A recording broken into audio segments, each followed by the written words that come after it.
Olá, começa agora mais um JR Entrevista. Nesta edição, nós vamos conversar com o deputado federal Cristino Áureo, do Progressistas do Rio de Janeiro. Ele é presidente da Frente Parlamentar do Petróleo e Energias Renováveis, faz parte da Comissão de Minas e Energia, da Comissão de Agricultura e também da Comissão Especial da Reforma Tributária. Deputado, seja bem-vindo. Prazer estar aqui, Luiz. Deputado, o senhor é presidente da Frente Parlamentar do Petróleo e também Energias Renováveis. Como é que o senhor está vendo esse debate sobre o projeto que estabelece um teto de 17% para produtos e serviços como combustíveis, telecomunicações e energia? Olha, na verdade, esse debate sobre energia e sobre combustíveis não é um debate mais restrito ao Brasil. É um problema hoje planetário, né? Nós temos aí uma crise muito significativa, que já vem do pós-pandemia, com um acréscimo de demanda natural depois desse abre e fecha, de tudo que aconteceu, você tem aí uma demanda retomada. Ao mesmo tempo, nós temos o problema da guerra da Ucrânia, né, onde a Rússia é um player muito importante do mercado mundial de energia. Então, ao mesmo tempo, nós temos um player de energia como a Rússia atacando a Ucrânia, que é um dos maiores produtores de alimentos do mundo. Então, esse conflito agravou ainda mais uma crise que já vinha se delineando desde o ano passado. Então, assim, é preciso que nós tenhamos aqui responsabilidade na condução desses assuntos.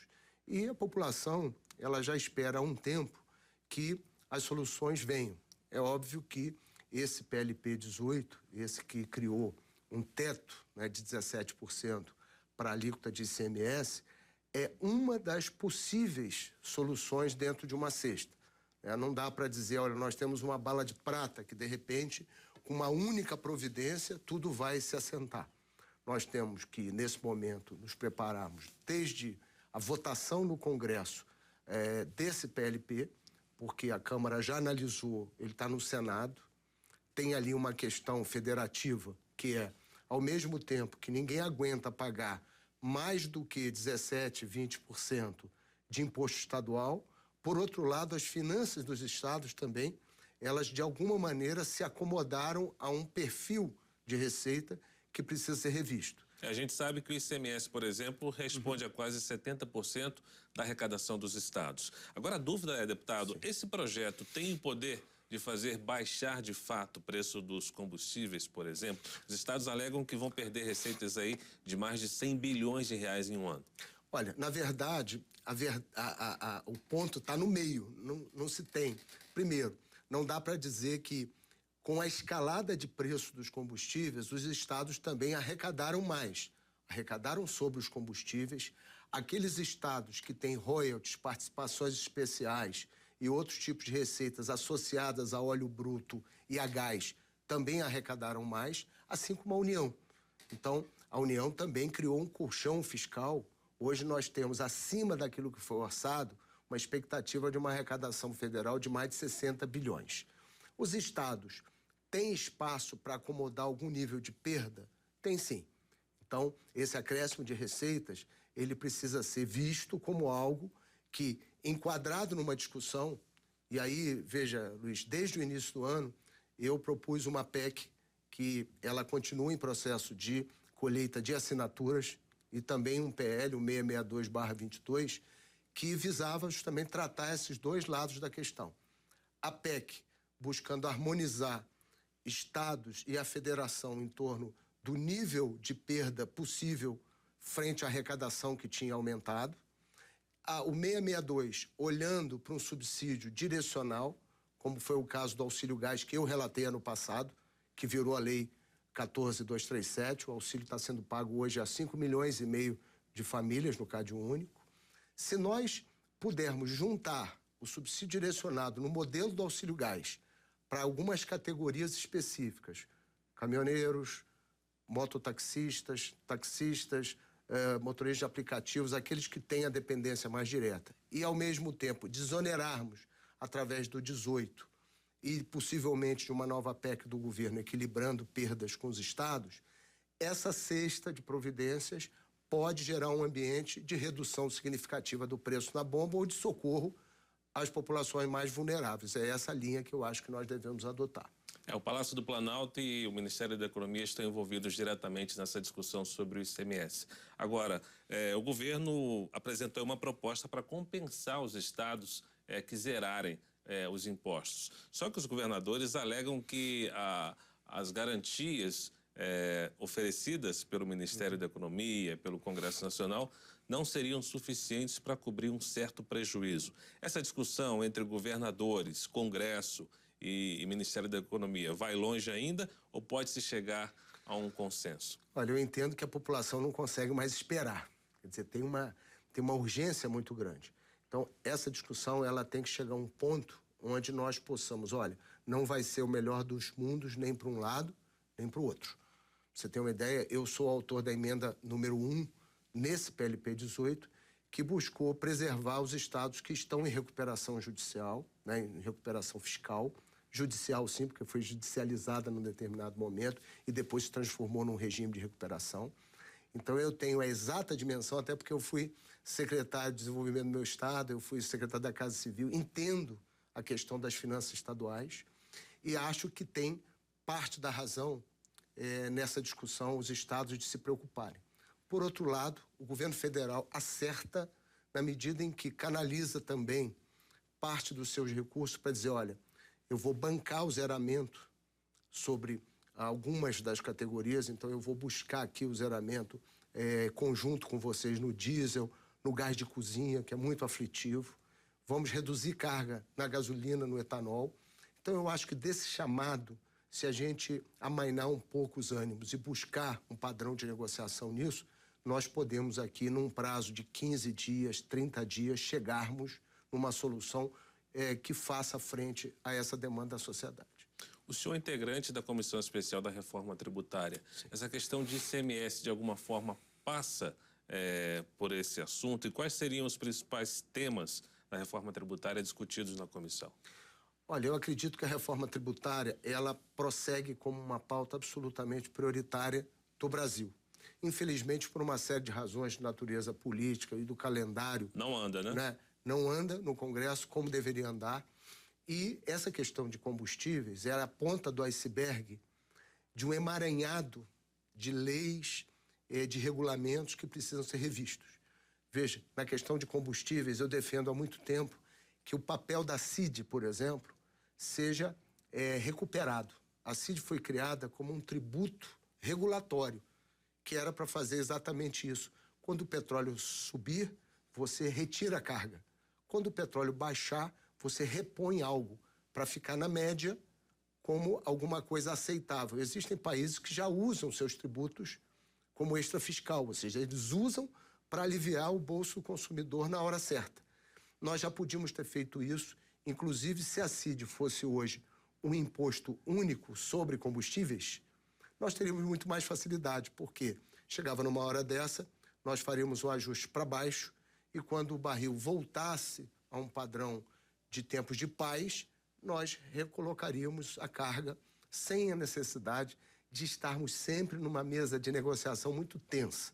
Então, para as pessoas entenderem em casa, o que nós temos a fazer nesses próximos dias é espíritos desarmados, uma negociação muito responsável, onde a gente diga claramente, olha, tem um excesso de tributos sobre combustíveis no Brasil. E por que esse excesso? Porque foi se criando ao longo do tempo. Só que como o preço agora chegou em algo inaceitável, a carga tributária também. Então, se alguém diz, mas adianta tirar ICMS ou o PIS/COFINS federal se amanhã o dólar subir e o barril também? Adianta sim, porque o cenário pior é você ter a continuidade do processo de crescimento do preço em dólar, né, da variação do preço do barril e ainda com uma carga tributária que nenhum dos entes, nem Estado, nem União, se sentaram realmente para compor. Então, esse cenário é o que nós não podemos ter pela frente. Deputado, como se diz popularmente, essa questão do ICMS está na mídia, está em discussão, o Palácio do Planalto envolvido ativamente. Sim. Agora, nós estamos também em ano eleitoral. Fora assuntos pontuais, como esse do ICMS, o senhor acredita que discussões sobre reformas estruturantes tem espaço ainda para serem discutidos esse ano ainda? Olha, evidentemente que o que a população quer é que nós coloquemos o país à frente do calendário de eleição. Então, assim, a campanha vai ter o seu tempo, nós teremos 45 dias de campanha a partir do dia 15 de agosto, e aí eu acho que é o tempo onde, de fato, o país se debruça sobre o pleito. Mas, nesse tempo, a população espera que nós continuemos com nossas agendas. Então, eu sou daqueles que defendem que nós possamos trabalhar, manter no nosso calendário as reformas, sim, e fazermos o máximo de esforço. Eu costumo citar o seguinte: se determinada reforma aconteceu, por exemplo, nesta legislatura, exemplo, reforma da Previdência, que alguns podem criticar, outros podem elogiar, mas o fato é que ela aconteceu, o amadurecimento dela começou ainda na legislatura passada.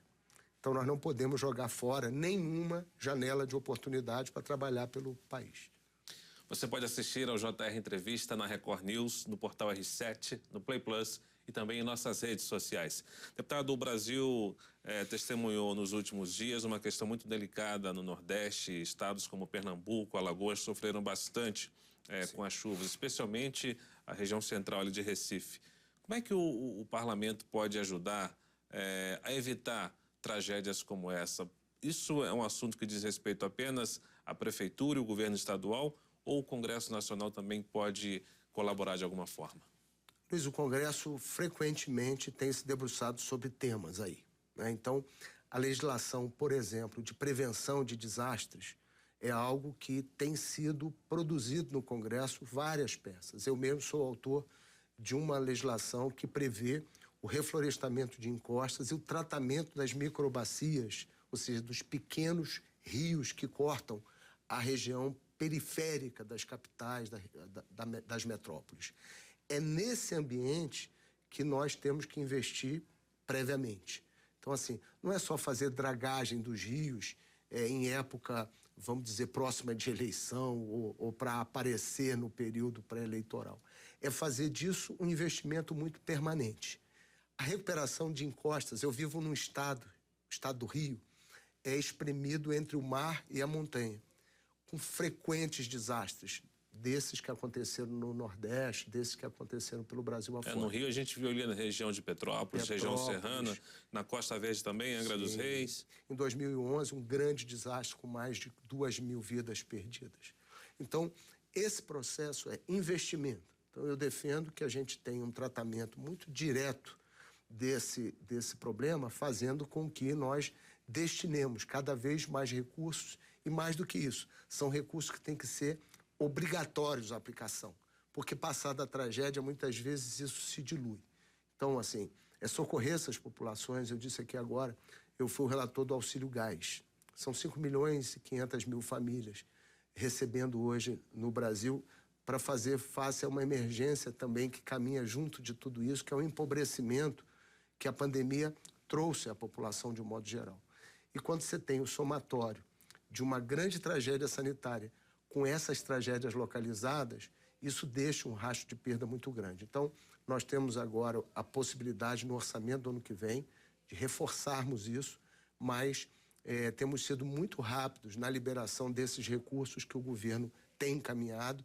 O Ministério do Desenvolvimento Regional, o Ministério da Cidadania tem proposto, e o Presidente da República tem encaminhado medidas provisórias que são acatadas, são votadas no Congresso, são tornadas possíveis de aplicação imediata.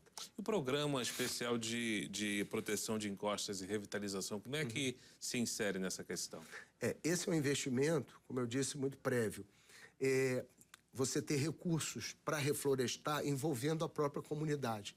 Então, se você pega uma comunidade, por exemplo, na Grande Recife, ela mora naquela comunidade, ela sabe melhor do que ninguém quais são os riscos que estão envolvidos. Se você junta o técnico e você traz essa mão de obra que está ali e pode remunerar essa mão de obra para reflorestar, utilizá-la na contenção, sem fazer grandes obras, vamos dizer, de engenharia, mas fazendo com inteligência, nós vamos ter bons resultados. Ao mesmo tempo, microbacia hidrográfica, o nome é pomposo, mas são esses pequenos rios que, se você refloresta a mata ciliar, se você tem processo de coleta de lixo na comunidade, tudo isso usando recursos para trazer, para envolver essa comunidade na preservação ambiental com resultado na prevenção de desastre, isso, no nosso ponto de vista, é o grande mérito desse projeto nosso. Algumas vezes nós não percebemos que nós somos os próprios causadores de algumas tragédias, né?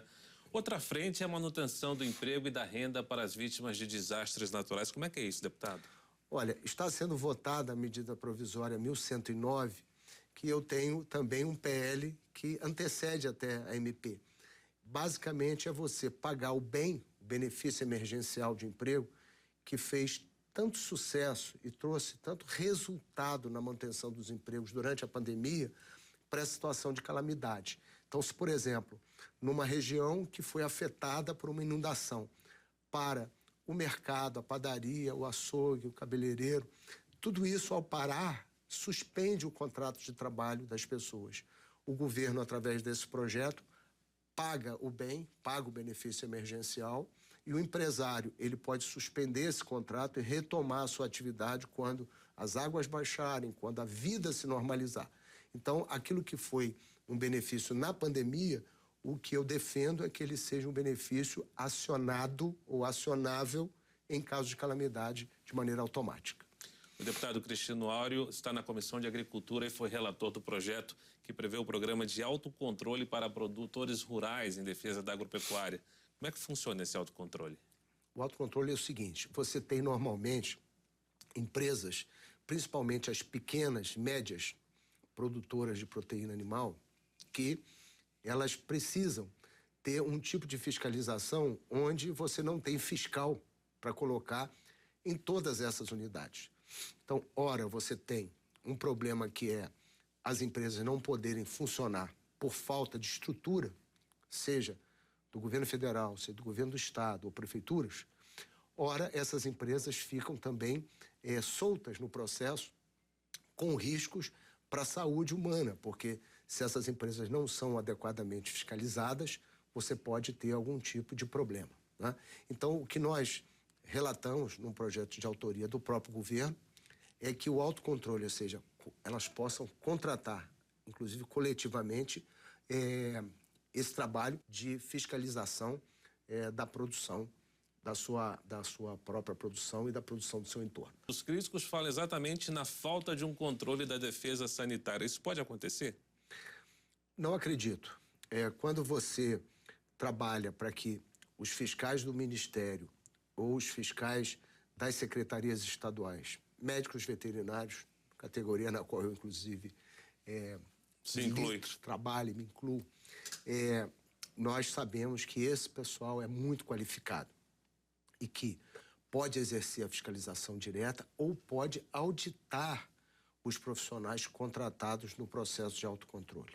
Então, nós podemos ter claramente uma melhoria qualitativa e aproximar o Brasil das melhores práticas internacionais, da OCDE, dos países que concorrem conosco na cena internacional. Então, assim, o Brasil está, na verdade, se modernizando, aproveitando de maneira mais qualitativa os profissionais da defesa, tanto a nível nacional quanto estadual, e fazendo com que nós tenhamos, sim, o desenvolvimento cada vez maior da agroindústria, principalmente daquela de base familiar, tão importante e tão genuína da cultura brasileira, produzindo laticínios, produtos da doceria brasileira, do artesanato, vinculado à gastronomia, enfim, muita coisa boa pelo Brasil afora. O JR Entrevista vai para o intervalo. Na volta, vamos falar sobre os fundos de investimentos para o setor agropecuário. Em instantes. Estamos de volta com o JR Entrevista. Nesta edição, a gente recebe o deputado federal Cristino Áureo, do Progressistas do Rio de Janeiro. Deputado, quais são os benefícios daquela proposta que prevê parques sustentáveis em imóveis particulares dentro da cidade?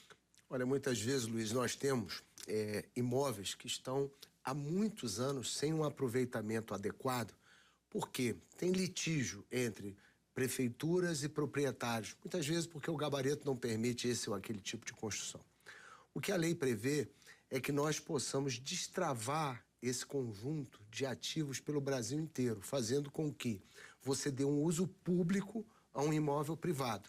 Então, na medida que o empresário ele disponibiliza essas áreas para o lazer, muitas vezes próximo de comunidades, lá no Rio mesmo, tem espaços da cidade, principalmente na periferia, que poderiam estar sendo utilizados de alguma maneira para o lazer, para o convívio com a natureza, para a melhoria da qualidade do ambiente em torno dessas áreas, e elas ficam litigando com o poder público muitos anos. Então, o PASU, ou seja, os parques sustentáveis urbanos, eles visam dar uma outra característica, que é, olha, aqui nós vamos aprovar o possível, desde que o empresário dê uma contrapartida para a comunidade. E essa contrapartida ela pode se manifestar principalmente sobre o aspecto ambiental e de integração dessa comunidade com tudo isso. Produzindo energia solar, espaços, como eu já disse aqui, para que a comunidade desenvolva atividades. Então, esse conceito é um conceito que mundialmente já se provou e que o Brasil aproveita muito pouco. O senhor também faz parte da Comissão de Agricultura. Em que pé anda o projeto que institui os fundos de investimento para o setor agropecuário? Olha, esse virou lei, né? O presidente Bolsonaro sancionou, e o FIAGRO, né? Na verdade, são os FIAGROS. Nós já temos mais de 40 fundos registrados na CVM, ou seja, ele é um sucesso absoluto. Só para você ter uma ideia, Luiz, nós temos hoje uma necessidade de crédito anual de 750 bilhões por safra. O crédito oficial só atende 1/3 disso. Então, o FIAGRO vem com uma possibilidade de captar no mercado de capitais e trazer cada vez mais para todo o porte produtor um recurso que o investidor, principalmente o pequeno, hoje você tem mais de 2 milhões de investidores em fundos imobiliários urbanos. Os FIAGROS vão ocupar esse espaço, trazendo recursos principalmente do ambiente urbano para aplicar cada vez mais num crédito rural, que seja um crédito que tenha o tamanho que o agro brasileiro tem. Agora, como é que funcionaria na prática? Como é que funcionaria, por exemplo, o acesso a esse tipo de crédito? Todas as administradoras, as gestoras que já lançaram produtos no mercado, eles disponibilizam cotas. Então, você vai lá, hoje os bancos e várias dessas gestoras já possibilitam que você faça o investimento. Então, você está investindo num fundo que é imobiliário do agro. O agro tem ativos muito importantes, propriedades rurais, e também você está investindo no financiamento das safras. Então, esse recurso, ele é transformado em crédito na medida em que, na outra ponta, sejam cooperativas, sejam produtores, já estão adiantando, antecipando esses recursos para o seu financiamento. Então, você como investidor, você participa da valorização dessas áreas, né? Então, se você está investindo numa propriedade que planta soja ou que planta cana-de-açúcar, se o etanol está indo bem, como é o caso, ou se a soja está indo bem, você participa. É claro que há riscos, né? Mas o agro brasileiro tem mostrado um crescimento muito grande e o risco hoje é muito diminuto, porque ativos em terra, dificilmente a pessoa perde nesse tipo de ativo. E mostrou na pandemia que, ao mesmo tempo que na cidade você estava fechando quase tudo, o agro estava cada vez produzindo mais, porque mesmo em casa a gente precisava comer, né? A gente precisava continuar funcionando como país. Então, é uma atividade que tem um risco hoje diminuto em função disso, e o FIAGRO é o meu xodó, é aquilo que eu acho que é um dos meus maiores orgulhos de produção como parlamentar. JR Entrevista fica por aqui. Nós lembramos que você pode acompanhar o programa na Record News, no Play Plus e também em nossas redes sociais. Obrigado pela sua presença aqui no nosso programa. Obrigado também pela sua presença, deputado. Que agradeço. Nós voltamos em uma próxima edição. Até lá.